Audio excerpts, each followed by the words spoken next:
Hello दोस्तों, welcome back to my channel. तो last vlog end किया था, वहीं से स्टार्ट किया है। क्यों आई थी, कहाँ आई थी, अभी आपको बताऊंगी। दवाई है मेरी। कहाँ दवाई?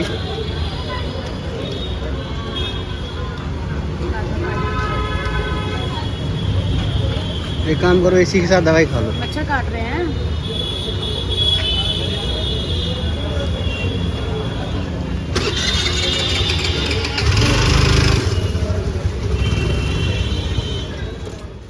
तो दोस्तों अभी हो गया है नेक्स्ट डे। कल मैं गई थी डॉक्टर के यहाँ, अपनी दवाइयाँ लेके आई क्योंकि तबीयत ज़्यादा ही ख़राब हो रही थी। 21 का ये व्लॉग है। सुबह सुबह जल्दी से घर के सारे काम करके मैंने गणपति बप्पा की पूजा कर ली है। और मुंह एकदम से कड़वा हो रहा था, तो इन्होंने बोला कि चलो तुमको पानी टिक्की पिलाता हूँ, तो इसलिए मैं थोड़ा सा चली गई थी इनके साथ। और अभी यहाँ पे ये मेरे को मना कर रहे हैं इस टाइम पे, जब मैं ये बना रही थी कि क्यों फास्ट रख रही हो, अगर तबीयत ठीक नहीं तो मत रखो। लेकिन मैं नहीं मानी, मैंने रख लिया। यहाँ पे मैं पूड़ी बनाई हूँ। तो ये मीठी वाली पूड़ियाँ गुड़ चीनी के पानी से मैंने आटे को घोल करके और ये पूड़ियाँ बनाई हैं, छोटी बड़ी। तो 7 पूड़ी बड़ी है, 7 पूड़ी छोटी है, 2 पूड़ी मैंने भोग के लिए बनाई हुई हैं। A few moments later. Hello दोस्तों, वेरी लवली गुड आफ्टरनून। कैसे हैं आप सभी? आई होप आप सब बिल्कुल ठीक होंगे। और आज की डेट है 21 सितंबर और आज है थर्सडे। तो आज थोड़ा सा मैं लेट हो गई हूँ पूजा में, क्योंकि अकेली हूँ, तबीयत ठीक नहीं है बिल्कुल भी। मैं कल मेडिसिन लेके आई हूँ। कल नाइट में मैं गई थी इनके साथ, मेडिसिन लेके आई। और कल का तो मैंने खा लिया था, बट अभी का नहीं खाया है। मॉर्निंग में मुझे खाना था, बट आज मेरा फास्ट है संतान सप्तमी का, तो अभी तक तो मैंने नहीं खाया। लेकिन पूजा करके जब मैं थोड़े से फ्रूट्स वगैरह कुछ ले लूँगी, फिर मैं अपनी मेडिसिन ना ले लूँगी, क्योंकि मुझे आराम भी तो मिलना चाहिए ना, तो ले लूँगी मैं। और गणपति बप्पा की तो मैंने पूजा मॉर्निंग में कर दी थी। फिर अभी साड़ी पहनने की हिम्मत नहीं होती। पहले सोच रही थी कि मैं ऐसे सूट पहन के या फिर ऐसी पूजा कर लेती हूँ, लेकिन फिर सोचा कि यार साल भर का त्यौहार है, साड़ी पहन लेती हूँ हिम्मत करके। फिर मैंने पूरी तैयारी, मतलब सामान रख लिया है यहाँ पे मंदिर के सामने। बस संतान सप्तमी की पूजा मुझे करनी है। मंदिर की पूजा हो गई थी और बप्पा जी की पूजा भी हो गई थी। फ्रूट्स का मैंने भोग लगाया उनके लिए। और अभी मैंने बनाई है मीठी पूड़ियाँ, तो मीठी पूड़ी का भी भोग लगा दिया, उधर रख दिया है मैंने। और यहाँ के लिए भी मैंने बना रखी हैं।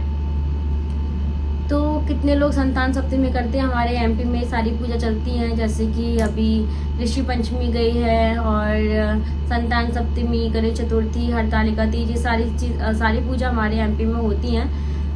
कुछ पूजा मैं करती हूँ, कुछ नहीं करती हूँ। बोल भी नहीं पा रही हूँ, मैं बोल रही हूँ ना तो मेरी सांस भर रही है, पता नहीं क्यों। बहुत प्रॉब्लम हो रही है। और पता है जितने भी मेरे ब्लाउज थे ना, ये सारे ब्लाउज मुझे टाइट होने लग गए थे यहाँ से, बट अभी ये मुझे ऊपर आ रहे हैं। इतना वेट मेरा कम हुआ है। मुझे कपड़ों से पता चलता है कि मैं मतलब मोटी हो रही हूँ या पतली हो रही हूँ, मुझे कपड़ों से पता लगने लग जाता है। तो ये तो चले गए हैं डबरा काम से, और अभी मैं अपना पूजा की तैयारी लगाती हूँ, पूजा करती हूँ, फिर कुछ थोड़ा बहुत खा लूँगी। अभी तक तो कुछ भी नहीं खाया है मैंने। और आवाज़ आपको लग रहा होगा ना, बहुत ज़्यादा प्रॉब्लम हो रही है गले में, ऐसे कर रहा है तो दर्द हो रहा है मुझको। देखते हैं आराम मिलेगा, ठीक नहीं मिलेगा तो फिर और देखेंगे क्या करना है। तो संतान सप्तमी संतान के लिए व्रत किया जाता है। जिनकी संतान है वो संतान के लिए करते हैं, जिनकी संतान नहीं है वो संतान पाने के लिए व्रत करते हैं। तो मैं उसी के लिए कर रही हूँ। आप लोग समझ गए होंगे, कुछ लोग कमेंट करेंगे, इसलिए मैं आपको पहले ही बता दे रही हूँ। तो इसमें ना गुड़ की मीठी वाली पूड़ी बनाई जाती है। गुड़ चीनी का घोल बना के मीठी पूड़ियाँ या पुए बनाए जाते हैं, जिसको दही से या खीर से आप खा सकते हो। और बस वही 7 पूड़ी 7 पुए बनाए जाते हैं, और उसको आपको खाना होता है। और कितने लोग संतान सप्तमी पूजा करते हैं मुझे कमेंट सेक्शन में ज़रूर बताइएगा, ठीक है, जिससे मुझे भी पता चलेगा। और कितने लोग एमपी से हैं और कितने लोग बाहर से देख रहे हैं, ये भी कमेंट सेक्शन में मुझे बता देना। थैंक यू सो मच दोस्तों आप सभी का। आप लोगों ने वैष्णो देवी ब्लॉग को इतना ज़्यादा प्यार दिया, इतने अच्छे अच्छे कमेंट किए, बहुत अच्छा लगा। मैं सबके कमेंट देखे, मैंने कुछ देखे कुछ नहीं देख पाई हूँ, रिप्लाई भी नहीं कर पाई हूँ, तो बहुत जल्दी रिप्लाई कर दूंगी मैं। अभी आप समझ सकते हो कि मैं वहाँ से आई हूँ, तो तभी से मेरी तबीयत ठीक नहीं है और काम बैक टू बैक लगे हुए हैं, फेस्टिवल भी है, तो अभी बिल्कुल भी ऐसा मौका नहीं मिला कि मैं कमेंट्स का रिप्लाई कर पाऊँ, लेकिन जल्दी कर दूंगी आप सभी को। और चलिए अब पूजा कर लेते हैं जल्दी से। तो यहाँ मैं चौक लगा के तैयारी कर रही हूँ। दोस्तों मुझे कुछ लोग कमेंट करते हैं, तो देखिए अलग अलग जगह की अलग अलग रीति रिवाज होते हैं। हमारे यहाँ पे ऋषि पंचमी में 5 ही ऋषि बनाते हैं। मैं हर बार जब भी पूजा करती हूँ तो कुछ ना कुछ कमेंट आते ही हैं कि आपने 7 ऋषि क्यों नहीं बनाए। तो मैंने क्लियर कर लिया था और पिछले साल भी मैंने ये आपको बताया था, हमारे यहाँ पे 5 ही ऋषि बनाते हैं। ऋषि पंचमी है तो 5 ही ऋषि बनाते हैं, 7 नहीं बनाते हैं। और कुछ लोग बोल रहे थे कि आपने समा के चावल नहीं खाए, आपने साबूदाना खा लिया। तो मैंने अपने बड़ों से पूछ लिया था कि जो समा के चावल नहीं खाना चाहते, क्योंकि समा के चावल बहुत गर्म होते हैं, उनकी तासीर बहुत गर्म होती है खाने के लिए। तो गर्म चीज़ों को मैं अवॉइड करती हूँ, आपको पता है, क्योंकि मैं बेबी प्लान करती हूँ, इसलिए तो मैं गर्म चीज़ें नहीं खाती हूँ, अवॉइड करती हूँ। तो इसलिए समा के चावल मैंने नहीं खाए थे। और आप उसकी जगह साबूदाना खा सकते हो, तो खा लिया। मैंने साबूदाना ही खाया था, मैंने समा के चावल नहीं खाया था। समा का चावल सिर्फ मैंने ऋषियों को चढ़ाया था, मैंने बताया भी है उसमें। तो फिर भी कुछ लोग कमेंट करते हैं क्योंकि प्रॉपर व्लॉग देखते नहीं है। और देखिए संतान सप्तमी के लिए भी कुछ लोग कमेंट करेंगे, सो प्लीज़ मैं पहले ही आपको बता देती हूँ कि पहले मैं ये व्रत नहीं करती थी, लेकिन कुछ लोगों ने मुझे सजेस्ट किया। जैसे कुछ लोग बोलते हैं ना कि आप छठी मैया का व्रत कीजिए, आपको जल्दी संतान मिलेगी। तो ऐसे ही किसी लोगों ने बोला कि आप संतान सप्तमी कीजिए। और कथा में भी ये दिया हुआ है कि संतान की रक्षा के लिए भी ये व्रत करते हैं और संतान पाने के लिए भी ये व्रत किया जाता है। इसलिए मैं इस व्रत को करने लग गई हूँ 2 साल से। यहाँ पर मेरी पूरी तैयारी लग चुकी है। शिव पार्वती जी की मेरे पास फ़ोटो नहीं है तो मैंने बुक ही रख ली है। और यहाँ पे पूरी तैयारी है, फूल पैसे वगैरह जो भी कुछ दीपक वगैरह है। कच्चा दूध रखा है जिसमें चूड़ी को हम धुलेंगे गंगा जल से और कच्चे दूध से। फिर जो चूड़ी है वो जो हम पहनते हैं उसकी हम पूजा करेंगे। जिसके पास चूड़ी नहीं होती है वो कलावे में 7 गांठ लगा करके वो कलावे को पहनते। तो पहली बार जब मैंने पूजा की थी ना शायद, हाँ, तब मैंने ना कलावा ही पहना था। फिर ये चूड़ी ना मुझे मतलब दी है पहनने के लिए कि जिसकी संतान होती है वो चूड़ी देते हैं। तो उस चूड़ी से अगर आप व्रत करते हो तो जल्दी संतान होती है, कुछ इस तरीके से। तो इसलिए मैं इस चूड़ी को अभी पहनने लग गई हूँ। तो बस यहाँ पे अभी मैं पूजन कर रही हूँ। मैं यहाँ पे डिटेल में आपको नहीं बताऊंगी क्योंकि देखो मैं आपको बताती हूँ अपना तरीका है ना, और आप लोग कैसे करते हो, आपके यहाँ कैसे पूजा होती है वो आप लोग जानते हैं, मैं तो नहीं जानती हूँ। हाँ, आप लोग अपनी पूजा मेरे साथ शेयर कर सकते हो, लेकिन मेरे यहाँ पे जो होता है, जो मैंने देखा है, ये संतान सप्तमी पूजा तो मेरे ससुराल में भी होती है और मेरे मायके में भी होती है। तो सभी लोग करते हैं। हमारे एमपी साइड तो सभी लोग इस पूजा को जानते होंगे, नाम से भी जानते हैं और पूजा भी करते हैं।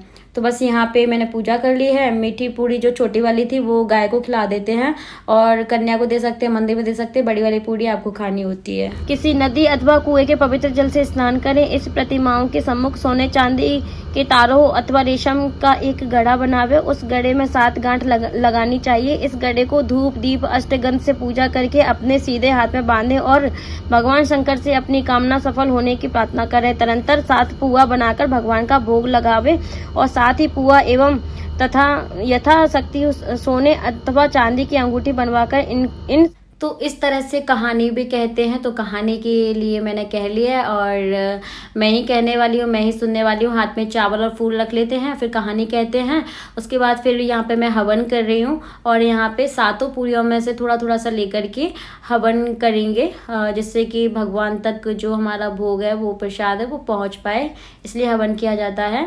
तो बस यहाँ पे हवन वगैरह करने के बाद फिर मैं शिव भगवान जी की ही आरती करूँगी। ओम जय शिव ओमकारा वाली आरती कर लेंगे और इस तरह से हमारी जो पूजा है वो संतान सप्तमी की हो जाती है। मैं बहुत छोटे तरह से, बहुत ही सिंपल तरीके से आपके साथ शेयर करती हूँ क्योंकि मैंने हमेशा ऐसे ही पूजा होते हुए देखा है। मेरी मम्मी भी हमेशा ऐसे ही पूजा करती थी, बहुत सिंपल साधारण तरीके से। तो बस ऐसे मैं कर लेती हूँ। और पहले मैं व्रत वगैरह नहीं कर रही थी, लेकिन फिर मैंने कर लिया, मेरा मन नहीं माना। और ये देखिए, ये है हमारी पूजा। फल भी चढ़ा दिए थे, दक्षिणा चढ़ा दी थी, जो कोई भी कमी रह गई हो तो दक्षिणा से पूरी हो जाती है। तो गाइस पूजा हो गई है और अब ये ना भोग का एप्पल रखा है, थोड़ा सा येलो येलो हो गया है क्योंकि बहुत टाइम से रखा है ना, इसलिए। तो मैं खा लेती हूँ भोग का ये एप्पल और फिर मैं साड़ी वगैरह चेंज करूँगी। 4 बजे के समथिंग मैं पूड़ियाँ खाऊंगी, है ना। और अभी साड़ी पहन के ज़्यादा टाइम तक नहीं रह पा रही हूँ। कपड़े मेरे भी वॉश हो गए, इनकी भी वॉश हो गए, सिर्फ प्रेस करनी रह रही है। प्रेस मैं आज नहीं करूँगी, मेरी तो तबीयत ठीक नहीं है, फोल्ड करके रख दे रही हूँ, बाद में देखूँगी।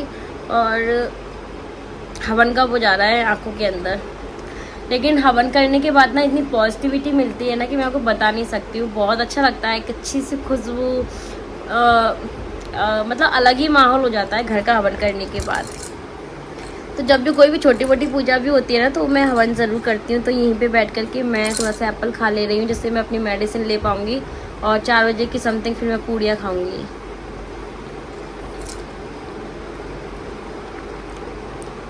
इस व्रत में नमक वगैरह नहीं खाते हैं। और ये देखो मैंने ये जो चूड़ी है ना, ये पहन ली है। जिसके बाद चूड़ी नहीं है ना, तो आप लोग जो मोली होती है ना कलावा, उसमें 7 गांठ लगा करके वो पहन सकते हो। फर्स्ट टाइम मैंने कलावा ही पहना था। मेरा छोड़ने का मन नहीं किया कि मेरी तबीयत ठीक नहीं थी, फिर मुझे लग रहा था कि मैं रहूँ नहीं रहूँ, फिर मेरा मन ही नहीं किया ऐसे व्रत छोड़ने का, तो फिर मैंने कर लिया। भगवान हिम्मत देते हैं। तो दोस्तों, आप लोगों को मेरे पूजा पाठ के व्लॉग कैसे लगते हैं मुझे कमेंट करके ज़रूर बताइएगा। वैसे कुछ लोगों को तो बहुत अच्छे लगते हैं, बहुत अच्छे अच्छे कमेंट करते भी हैं वो, तो मुझे अच्छा लगता है आप सबके कमेंट देखना, पढ़ना, फिर रिप्लाई करना। तो आप लोग प्लीज़ कमेंट ज़रूर किया करो और व्लॉग पे लाइक करके ज़रूर जाया करो, जिससे हम लोग भी मोटिवेट होते हैं आगे आपके लिए और भी व्लॉग बनाने के लिए। तो बस यहाँ पे जो सब्जी वगैरह लेके आए थे, इनको मैं फ्रिज में रख दे रही हूँ। कल मैंने वॉश करके रख दिया था, नहीं मॉर्निंग में ही लेके आए थे। ये ककोरे लेके आए थे, खीरे लेके आए थे।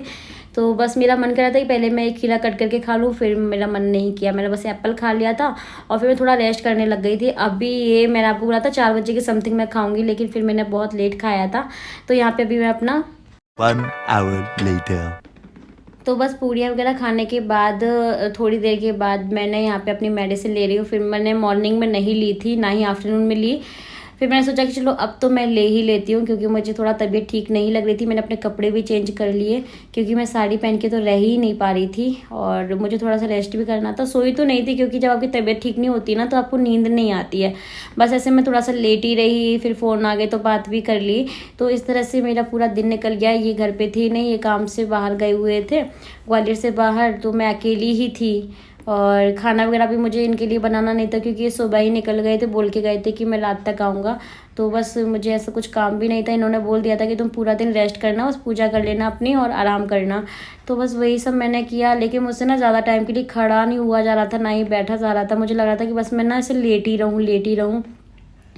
और इतनी ज़्यादा मतलब वीकनेस फील हो रही थी, पता नहीं क्या ही मेरे को हो गया था। मेरी तबीयत ठीक नहीं है, उसकी वजह से पूरा किचन मैस है, पूरा घर।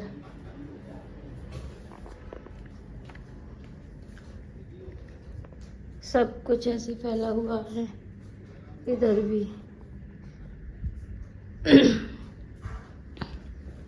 काम कैसे होगा, इधर भी सब फैला है, सब फैला है, कुछ भी सही नहीं है।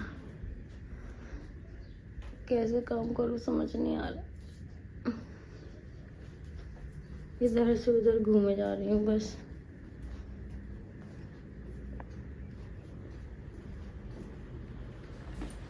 कैमरा उठा के काम करना, आपको दिखाना, इतनी तो हिम्मत थी ही नहीं। जैसे तैसे मैंने काम कर लिया।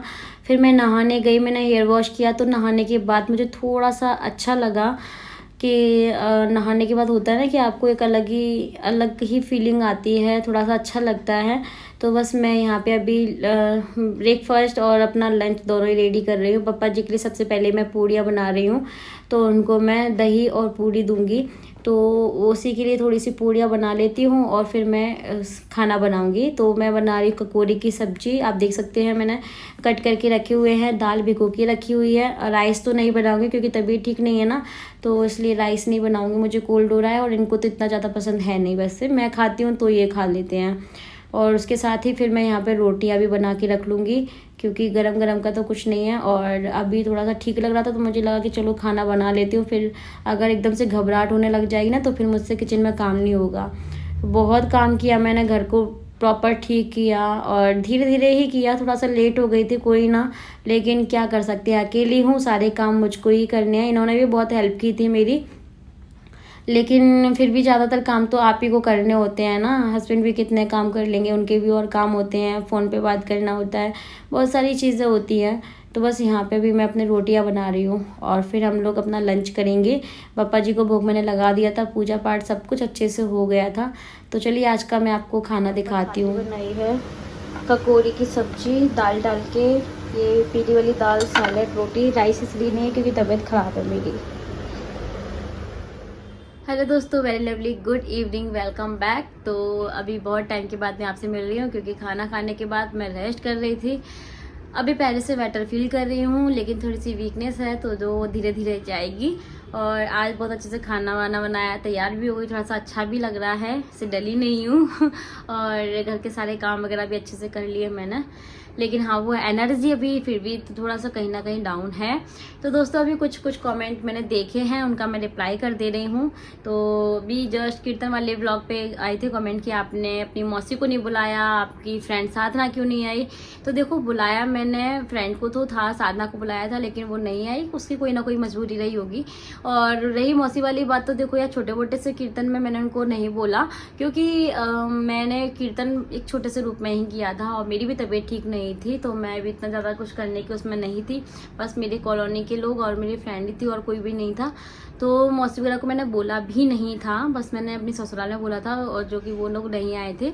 तो ऐसा कुछ मैंने बुलाया नहीं किसी को, रिलेटिव्स को किसी को भी नहीं बुलाया था मैंने, क्योंकि दो बच्चों के साथ पॉसिबल भी नहीं है ना, गर्मी भी थोड़ी ज़्यादा है। और इतने छोटे से कीर्तन के लिए क्या बोला ना, प्रसाद मैंने सबके यहाँ के लिए लगाया है, सबके यहाँ प्रसाद पहुँच जाएगा माता रानी का। तो बस और एक कुछ कमेंट ये से थे कि हमारा कितना खर्चा हुआ, ये सब लोग जानना चाहते होंगे कि कितने खर्च में हम दोनों का आया है। और तो मैं आपको एक मोटा मोटा बता देती हूँ। देखो, सारे खर्चे आपके ऊपर डिपेंड करते हैं। कुछ खर्चे हैं जो कि होना ही होना है, जैसे कि टिकट्स की बात कर लेते हैं। अब आप कैसे जा रहे हैं, फ्लाइट से जा रहे हैं, ट्रेन से जा रहे हैं, बस से जा रहे हैं, या अपनी खुद की गाड़ी से जा रहे हो, तो वो भी आपके ऊपर डिपेंड करता है। तो और ट्रेन का मैं फिक्स आपको बता नहीं सकती हूँ क्योंकि मैंने ग्वालियर टू कटरा किया था। अब पता नहीं आप कहाँ से टिकट्स बुक कर रहे हैं, तो वहाँ का अलग चार्जेस रहेगा ना, तो वो तो एक होना ही होना है। और फिर फाइनल मैं आपको बताऊं कि हमारा कितना आया है। शॉपिंग आपके ऊपर डिपेंड करती है कि आप क्या शॉपिंग कर रहे हैं वहाँ पे। रूम्स भी आपके ऊपर डिपेंड करते हैं कि आप हाई लेवल की रूम लेना चाहते हैं या मतलब वहाँ पे रुकना नहीं चाहते हैं, सीधा चढ़ाई करना चाहते हैं। तो वहाँ पे डोरमेट्री रूम वगैरह, जितना महंगा से महंगा रूम, सस्ता से सस्ता रूम आपको वहाँ पे मिल जाता है, डोरमेट्री मिल जाता है जो कि बिल्कुल बजट फ्रेंडली होता है। तो वो भी टोटली आपके ऊपर डिपेंड करता है। खाने पीने का टोटली आपके ऊपर डिपेंड करता है कि आप कहाँ खाना खाना चाहते हैं, क्या करना चाहते हैं, और मेंबर्स आप लोग कितने हैं, उसके अकॉर्डिंग भी आप लोग अपना खर्चा देख पाएंगे।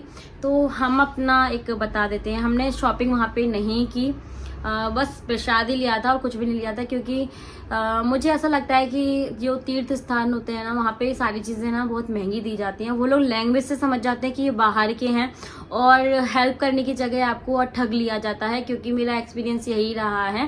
प्लीज़ बुरा मत मानिएगा, क्योंकि मैं पंजाब गई थी वहाँ भी, और अभी कटरा गए थे वहाँ भी। वो लोग समझ जाते हैं कि आप लोग लैंग्वेज से बाहर के हो, तो वो आपको ऑटो का जो किराया है वो हाई फाई बताते हैं, और रूम का भी हाई फाई बताते हैं। फिर आप बार्गेनिंग करते हैं तो थोड़ा बहुत कम कर लेते हैं, लेकिन पहले बताते तो बहुत हाई फाई है।